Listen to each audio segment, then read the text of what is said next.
Donald Trump just told Zelensky to freeze the war at current battle lines, giving Putin exactly what he wants. What this means for America's global power in the next 48 hours, and why your tax dollars are now on the line.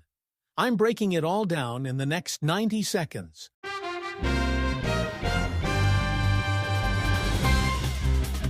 On October 17th, Ukrainian President Volodymyr Zelensky walked into the White House looking for weapons to win a war.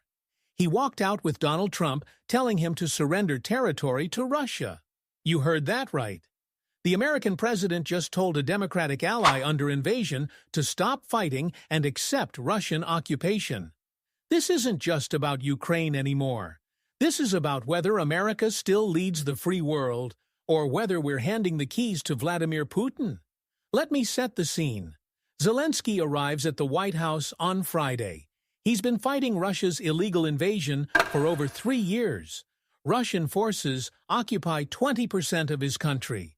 And he comes to Washington with one mission: get long-range Tomahawk cruise missiles so Ukraine can strike deep into Russian territory and actually win this war.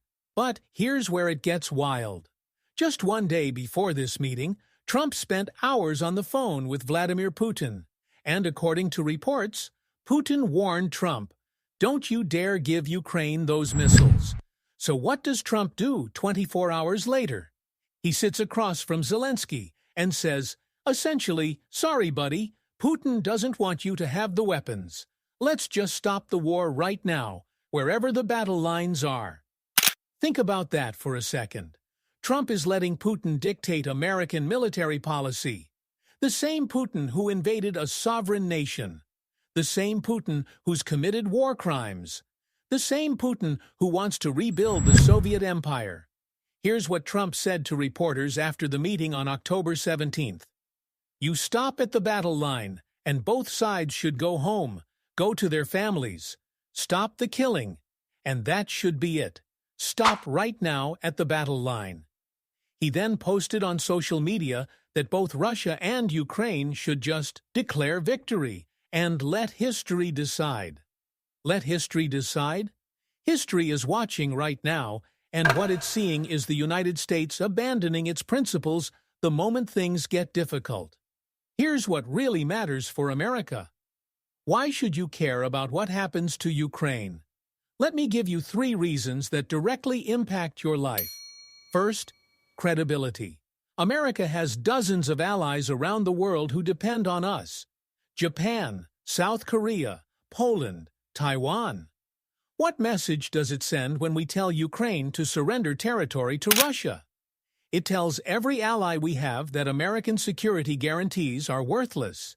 It tells China they can invade Taiwan and we'll fold.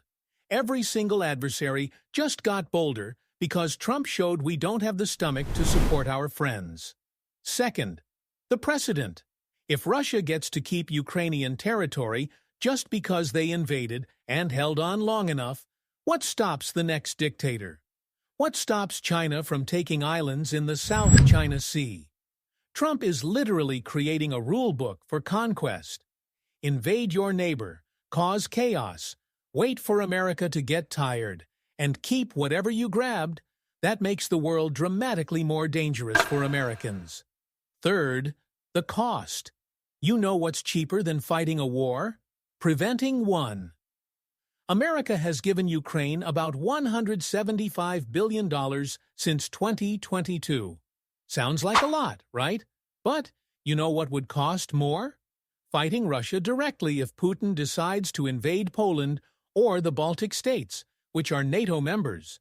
Then we're not sending weapons. We're sending American soldiers. Supporting Ukraine now is the cheapest insurance policy against World War III. And here's the kicker. Zelensky came with a deal. He told Trump, "Give us your Tomahawk missiles, and we'll give you our drones." Ukraine has developed some of the most advanced drone technology in the world. American military commanders want that technology. It's a win-win. But Trump said no. On October 17th, he told reporters, "We'd much rather have them not need Tomahawks. We want Tomahawks also. We don't want to be giving away things that we need to protect our country. Trump is more worried about our Tomahawk stockpile than stopping Russian aggression. Never mind that we have hundreds of these missiles. Never mind that letting Russia win makes America less safe, not more safe. Now, Trump's defenders will say he's trying to negotiate peace. They'll say he's being the dealmaker, trying to end the killing. And nobody wants the war to continue. But here's the question: peace on whose terms? Trump's plan is for both sides to stop fighting at current battle lines. That means Russia keeps Crimea. Russia keeps the Donbass region.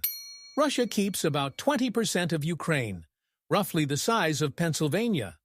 Imagine if a foreign country invaded Pennsylvania and the president said, "Let them keep it and call it peace." Would you accept that? Trump is now planning to meet with Putin in Hungary in the coming weeks. When reporters asked if he was worried Putin is just stalling, Trump dodged the question. Zelenskyy was blunt. He said Putin is not ready to end the war. He said Putin is playing for time. And every day Putin stalls is another day he can bring in more North Korean troops, more Iranian drones, more weapons from China. So what happens in the next 48 hours? Here's what you need to watch. First, does Trump actually meet with Putin in Budapest? If that meeting happens, watch what Trump gives away. Second, does Congress step in? Some Republicans and Democrats are furious. They want legislation forcing Trump to keep supporting Ukraine. Third, what does Ukraine do? Zelenskyy said he was realistic about getting Tomahawks, diplomatic code for "I'm not getting them." So does Ukraine escalate on its own? Fourth, how do our allies react? Poland and the Baltic states are watching carefully. If they think America won't defend Ukraine, they're going to start building their own nuclear weapons. If you're finding this valuable, hit that like button and subscribe so you don't miss what happens next. Now, let me be fair to Trump. His supporters say he's trying to save American lives and money. They say we shouldn't fund Ukraine's war forever. And you know what? Americans are tired of endless wars. We spent 20 years in Afghanistan and Iraq. We spent trillions. So I understand the impulse to say, enough. But here's the difference. In Ukraine, we're not sending American troops. We're sending weapons. We're letting Ukrainians do the fighting. And they're degrading Russia's military. The Russian army has lost more soldiers in 3 years than the Soviet Union lost in 10 years in Afghanistan. Russia's economy is crumbling, all because Ukraine is willing to fight, and we're willing to arm them. If we abandon Ukraine now, all that sacrifice is wasted. Russia rebuilds. And in 10 years, Russia tries again. Maybe in Poland, maybe in the Baltics. And then we're fighting a war that's much more expensive and dangerous. So here's my take. Trump is wrong. Telling Zelenskyy to surrender is wrong. Letting Putin dictate American policy is wrong. This isn't about being a warmonger. This is about defending American interests. Because when dictators learn they can invade without consequences, America becomes less safe. The Tomahawk missiles Zelenskyy wants have a range of about 1,000 miles. That means Ukraine could strike deep into Russian territory. Hit the bases where Russian bombers take off. The depots where Russian missiles are stored. Right now, Ukraine can only hit targets near the border. They're fighting with one hand tied behind their back. Give them Tomahawks, and suddenly Russia has to defend its entire country. Suddenly, Putin has to explain to Russian citizens why Ukrainian missiles are hitting Moscow. And that's when Putin negotiates. Not because Trump asks nicely, but because Putin realizes he can't win. Instead, Trump is doing the opposite. He's telling Ukraine to accept defeat. He's telling Putin that if you just hold on, America will fold. Let me ask you this.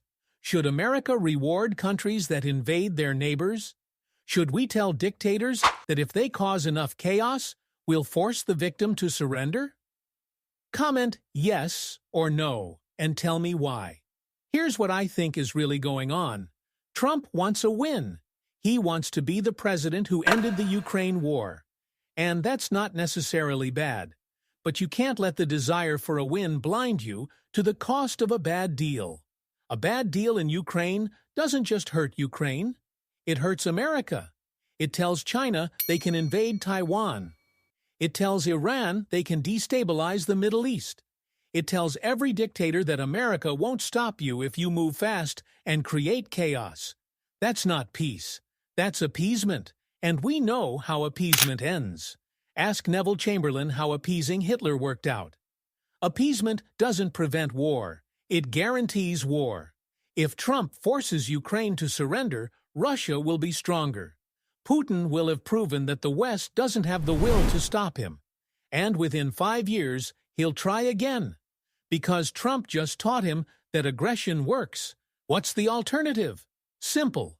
Give Ukraine the weapons they need to win. Let them strike deep into Russia. Let them make the war so costly for Putin that he has no choice but to withdraw.